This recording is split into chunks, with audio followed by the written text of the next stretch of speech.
No, grazie, buongiorno a tutti. Inizia un'altra settimana impegnativa per questa partita. Probabilmente, anzi già vi annuncio che sabato e domenica non facciamo il punto e continueremo invece gli altri giorni. Oggi abbiamo un po' di informazioni come vi avevamo preannunciato. Io inizierei subito con il bollettino, in modo tale che recuperiamo subito i 3 minuti di ritardo, e anzi mi scuso. Totale tamponi sono 882.379.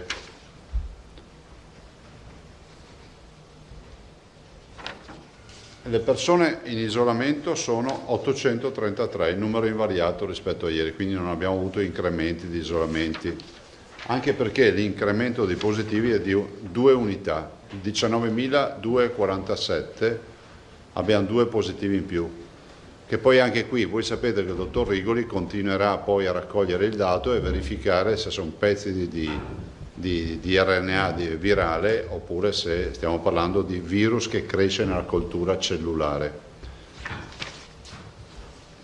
I ricoverati sono 223, sono 2 in meno rispetto a ieri, signori, dei quali positivi solo 29, quindi dei 223 29 coronavirus, meno 2.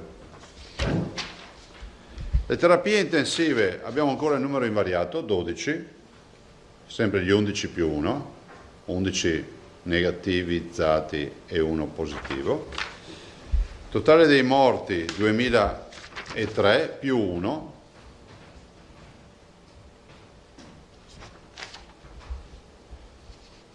Beh, morti in ospedale sono 1424, che è il più 1, nel senso che la persona deceduta è deceduta in ospedale.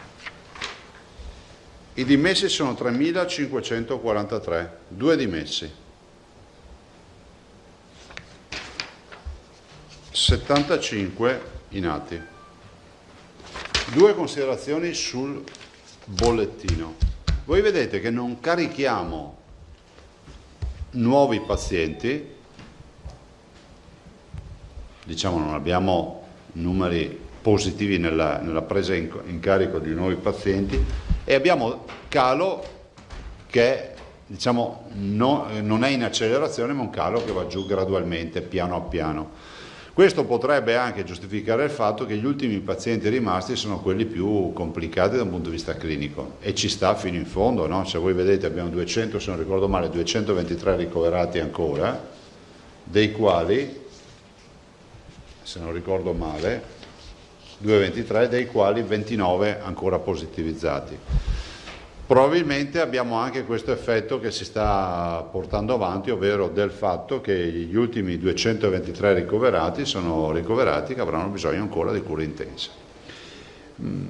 Questo fine settimana è stato costellato da un sacco di segnalazioni che abbiamo avuto rispetto al non rispetto di alcune regole basilari. Penso che anche voi siate stati interessati, come redazione dei giornali, e tutti i cittadini, no? Io trovo anche positivo che i cittadini scrivano e mi dicono, molti giovani hanno scritto, dicono, ma l'assembramento nella battigia, nella spiaggia libera, l'assembramento in quel bar che si è trasformato in una discoteca, e mandano video, l'assembramento in quelle piazze all'ora dello spritz, ecco. Io l'ho detto in più occasioni, noi stiamo calando dal 10 di aprile, i nostri dati sono in calo dal 10 di aprile, sono cali importanti. Abbiamo ovviamente affrontato con un sacco di responsabilità la data, quella fatidica che ricorderemo sempre, che è quella del 18 di maggio. Vi ricordo che il 18 maggio abbiamo aperto bar, ristoranti, piscine, palestre, e io quel giorno mi ricordo cosa ho detto: guardate, a questo punto la responsabilità si trasferisce dalla sanità, dai sanitari, dagli ospedali, all'individuo, al cittadino. Ognuno di noi da quel 18 di maggio ha una responsabilità personale, individuale, e una collettiva. Cioè significa che se io mi comporto male, metto a repentaglio la mia persona, la responsabilità personale, e anche quella della comunità. Io mi appello ai giovani che magari hanno dato vita agli assembramenti. Non faccio parte di quelli che pensano che si debba andare col manganello e con le multe, assolutamente no. Penso che si debba dialogare. Penso che il rischio elevato di una reinfezione sia quello che qualcuno possa negli assembramenti portare a casa il virus e magari lo porta, che so, un parente in età pediatrica, che magari è un bimbo immunodepresso, un bimbo che si sta curando per la leucemia o che magari è un malato oncologico che non può permettersi di diventare positivo al coronavirus. A un anziano, il nonno, la nonna, il papà, la mamma, a un malato oncologico. Quindi il mio appello è che, siccome noi abbiamo sempre buttato il cuore oltre l'ostacolo, e questo ce l'hanno riconosciuto tutti, perché io sono sempre stato convinto del fatto che i veneti, quando li chiami, ci sono. L'appello che faccio è quello di rispettare, non di stare a casa. Non sto dicendo che bisogna allontanarsi al di sotto di 200 metri da casa, come purtroppo abbiamo dovuto fare. Sto dicendo: uscite, fate la vostra vita sociale, di relazione, andate in spiaggia, andate al ristorante, andate al bar, ma con delle regole. Se arrivi nella battigia e vedi che è pieno, la spiaggia lo sappiamo tutti che è grande. Se dopo vuoi andare nel cuore pulsante della località, è inevitabile che lì è pieno, perché poi se parli con quelli che sono nella pineta o sono qualche altro pontile più in là o qualche altro bagno più in là, ti dicono: ma da noi non c'era tutto questo assembramento. E questo è un appello che faccio ai giovani, e così vale per molti altri assembramenti. Fondamentale è portare la mascherina all'interno, so che voi lo sapete, ma perdonatemi, approfitto anche delle dirette, portare la mascherina all'interno dei locali e portarla quando ci sono assembramenti. Ti ritrovi, diciamo, senza volerlo, in mezzo a una piazza che è in assembramento perché a quell'ora c'è lo spritz, poi mettiti la mascherina, non è che devi scappare a casa, mettiti la mascherina. Dopodiché, finito l'assembramento, te la togli e fai la tua vita di sempre. Io faccio veramente appello ai veneti.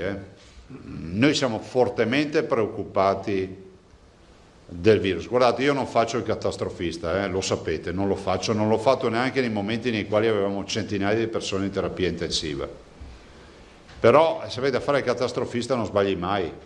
Dico, guardate, arriverà la reinfezione e bisogna non abbassare la guardia. No, fai il catastrofista, se ci indovini diventi un premio Nobel, se non indovini sei stato prudente.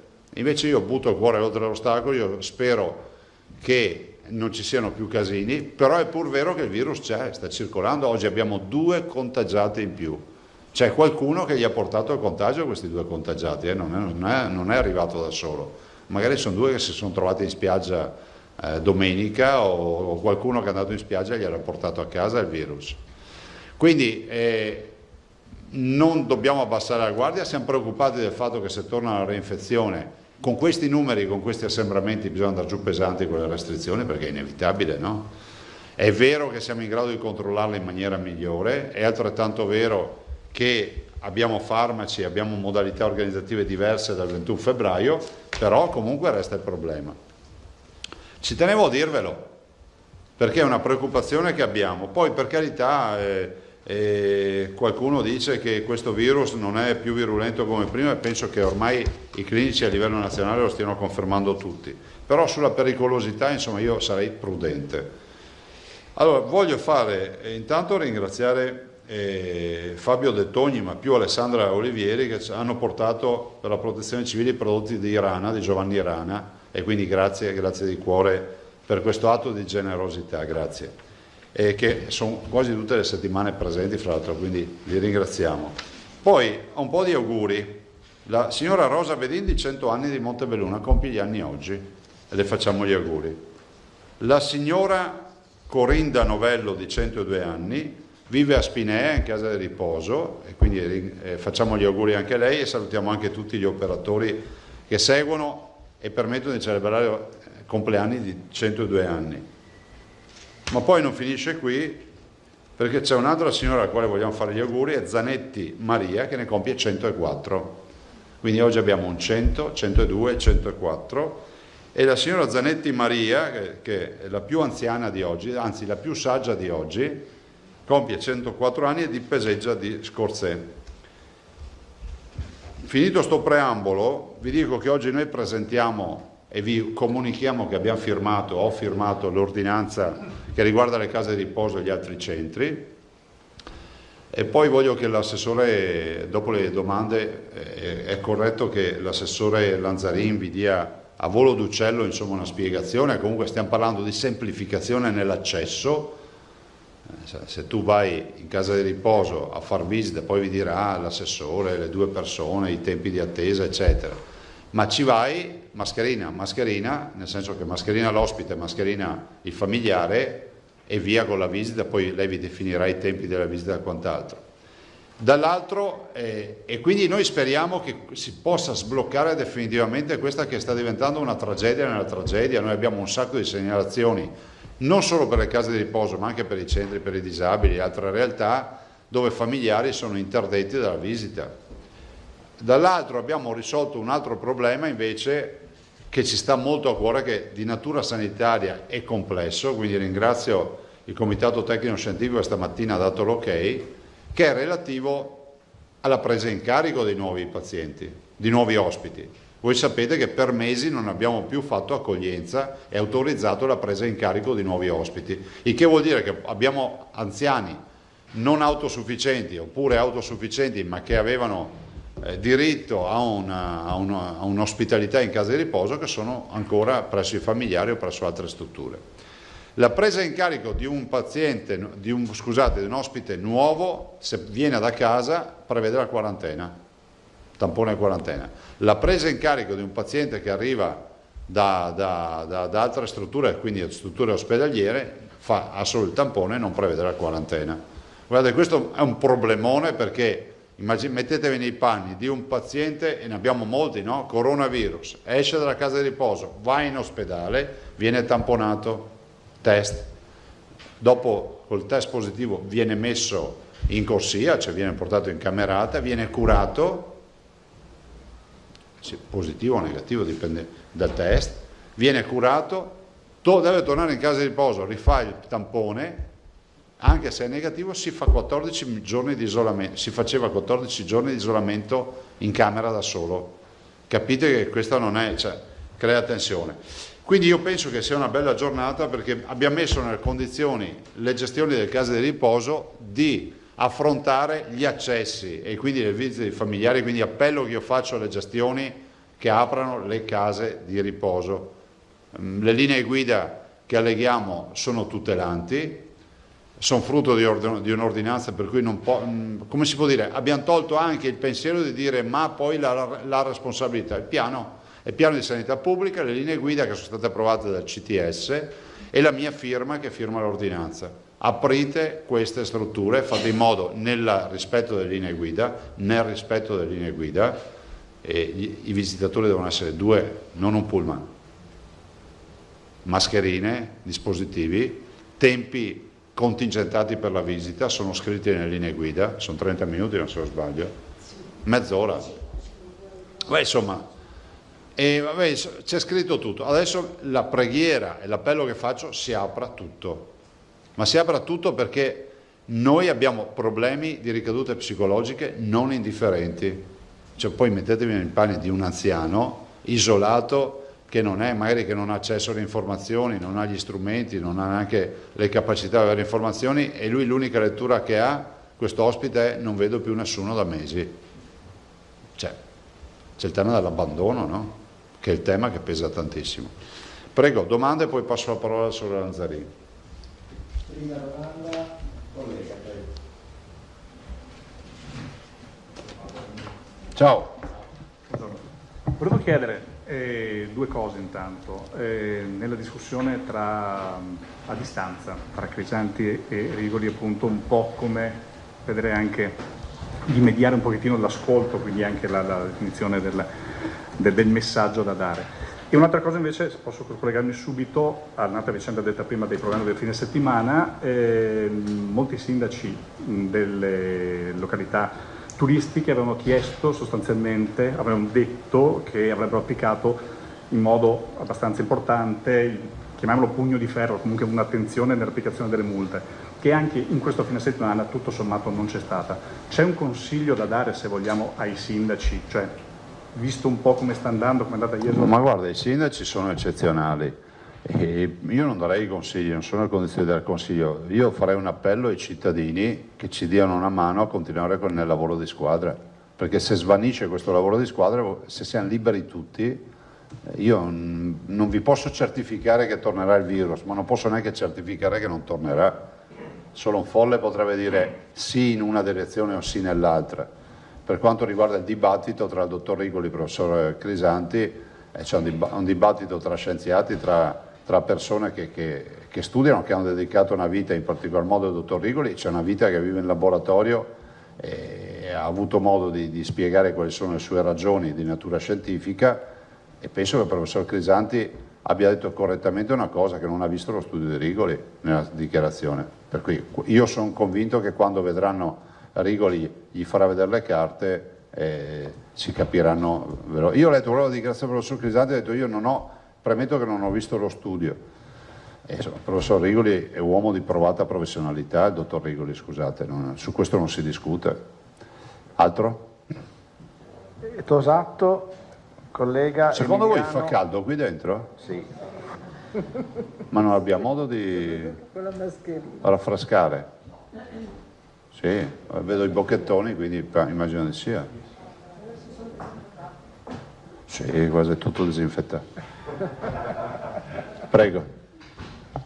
No, ecco, a proposito delle case di riposo, chiedevo, magari l'assessore lo sa o lei stesso Presidente, ci sono richieste sensibili di nuovi accessi, cioè ci sono domande in maniera... C'è.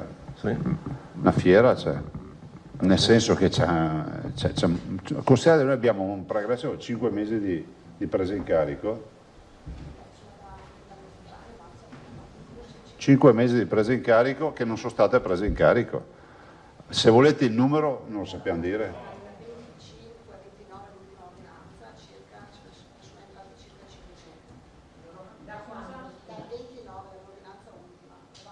Ne sono entrate 500, dopo lascio la parola all'assessore comunque. Sì. Pensate che contingente di ospiti, potenziali ospiti, sono in lista d'attesa per averne fatte 500 solo. Beh, vi diamo il dato, faremo un monitoraggio. Per darvi il dato, sempre per ricordare, stiamo parlando di 300 case di riposo e 30.000 ospiti. Collega del Nuovo Terraglio, poi Emiliano. No, forse c'era ancora Filippo. Ah, c'era ancora Filippo, scusa Filippo. No, era solo per completare a proposito dell'appello ai giovani, insomma, ma in generale ai cittadini a mantenere le regole. Ma lei non ha la sensazione che insomma ci sia un cessato allarme diffuso? Ma non è una sensazione, dico che non dobbiamo celebrare la festa della liberazione perché ancora non ci siamo. L'ho detto al dottor Rigoli l'ultima volta, ha detto possiamo avere un comportamento stile SARS, cioè è arrivata e non è più tornata, perché la SARS diciamo, è quel virus con una variante, ma siamo lì. Può avere un comportamento stile spagnolo, aggiungo io, 18 e 19 c'è stata una recrudescenza nell'invernata successiva, può non tornare più o può tornare in maniera aggressiva, questo non lo sappiamo. Quindi festeggiare la festa della liberazione è dei irresponsabili, no? Cioè, nel senso, cioè, tutti noi abbiamo dei comportamenti irresponsabili, cerchiamo di limitarli al massimo.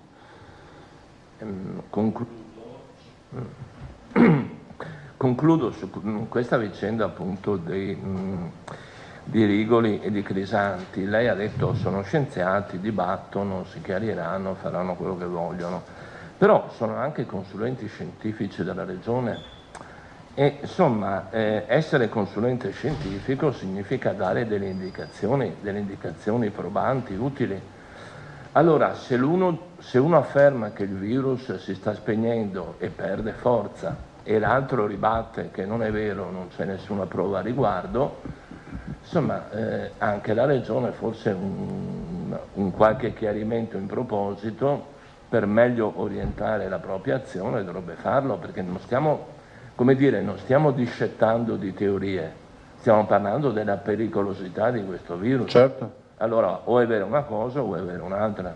Ma guarda, io penso che il dottor Rigoli ha presentato una prima parte di studio su 60.000 test fatti, dei quali 200 erotti, non mi ricordo più il numero, erano positivi dal 1° di luglio, dal 1° di giugno. Sì. Sì. E detto questo, immagino che il professor Crisanti poi se vedrà i dati e considererà che i dati sono sbagliati, spetterà a lui argomentare in maniera, diciamo, alternativa. Allora vedremo la fine del dibattito, quindi dovremo chiedere al professor Crisanti che dia la sua lettura a questo processo. Nuovo Terraglio, Emiliano, Marchiori, Vanzan. Buongiorno Presidente. Buongiorno. Allora io mi riallaccio a quanto è stato chiesto già dai colleghi. Mi risulta che lei abbia rilasciato un'intervista alla Stampa, però io l'ho vista e non si sa mai se le notizie sono giuste o cattive, dove lei sostiene che se ha un qualcosa di cui, diciamo, si è sentito deluso nella sua attività è proprio dal comportamenti di qualche, insomma dal movimento scientifico, dai cosiddetti tecnici. E appunto a questo riguardo mi riallaccio anche appunto al discorso che abbiamo fatto.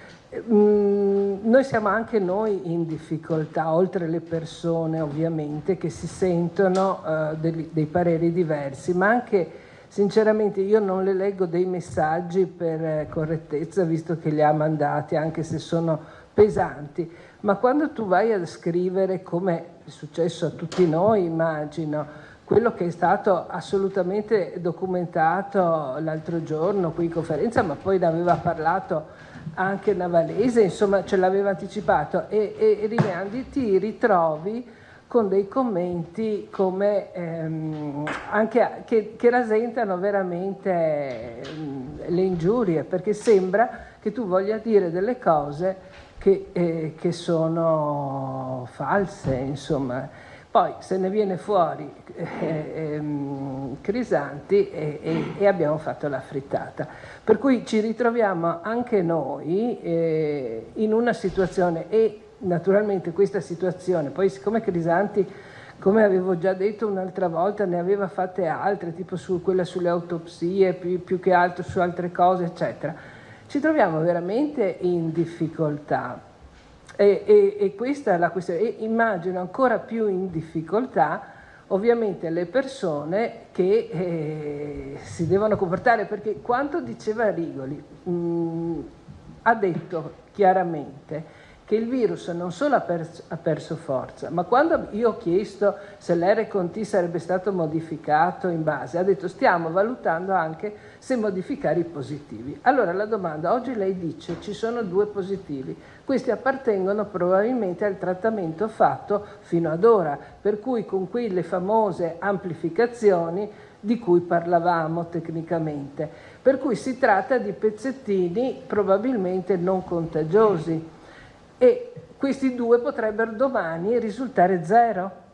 E questa è la domanda, alla fine di... Sì, ho seguito anche la premessa. Riprendo la domanda che ha fatto Tosato e l'aggancio. È ovvio che, perché lo diceva Tosato prima, se vale la teoria Rigoli avremo un atteggiamento diverso, perché comunque un piano di sanità pubblica si fa, è un abito sartoriale, lo si fa in base al nemico che hai e all'evoluzione che c'è rispetto al virus. Se invece vale la teoria del professor Crisanti che dice non è cambiato nulla, mi sembra di capire che sia così, cioè per carità, perché bisogna stare attenti comunque se parla a questo mondo, e se vale che è tutto come prima, è ovvio che il piano di sanità pubblica sarà tutto come prima. Di mezzo c'è il mare magnum, no? Nel senso che di mezzo c'è l'incertezza. Io penso una cosa, ma lo dico in maniera costruttiva. Il dottor Rigoli ha dato una sua lettura che è di natura statistica, dicendo che oltre le 27 amplificazioni la letteratura dice che siamo andati a cercare a ridurre le maglie della rete, non abbiamo più trovato uno squalo, abbiamo trovato un pesciolino, no? Però possiamo dire che c'è un pesce. Dall'altro mi sembra di capire, allora, siccome il professor Crisanti, e qui vengo al dunque, e per dare risposta a lei e anche ai cittadini, a tutti noi, è titolare e direttore da un po' di mesi del più grande laboratorio italiano di microbiologia che la Regione Veneto ha messo in piedi. È un laboratorio che è dotatissimo di attrezzature e di professionalità di altissimo livello. Penso che il professor Crisanti possa dimostrare e verificare se questo sia vero oppure no, senza nulla togliere al dottor Rigoli, che è assolutamente un valente microbiologo e segue assieme alle altre microbiologie del Veneto questa partita. Però fermarsi a dire queste sono chiacchiere, punto, non è neanche un atteggiamento scientifico, no? L'atteggiamento scientifico è quello come si può dire, prima c'era l'ipse dixit di Aristotele, si studia, vi ho fatto l'esempio, no? Dicevano allora, no? Le mosche nascono dalla carne, non è vero, le mosche depositano le uova nella carne, nascono le larve e poi diventano mosche. Poi dopo l'ipse dixit, cioè lui l'ha detto, si passa al metodo sperimentale. Col metodo sperimentale tutto ciò che dici devi dimostrarlo. E quindi andiamo al metodo sperimentale. Uno ha portato una sua posizione sperimentale. Adesso immagino, sto parlando di filosofia e di scienza, adesso io mi auguro che il professor Crisanti, davanti a un enigma che noi tutti abbiamo grande come una casa rispetto alla virulenza o meno del virus, perché il dottor Rigoli ha portato una lettura che è assolutamente innovativa, ci dica che è così oppure no, rispetto ai dati che ha lui, perché ai tamponi e a tutto può farlo sta verifica.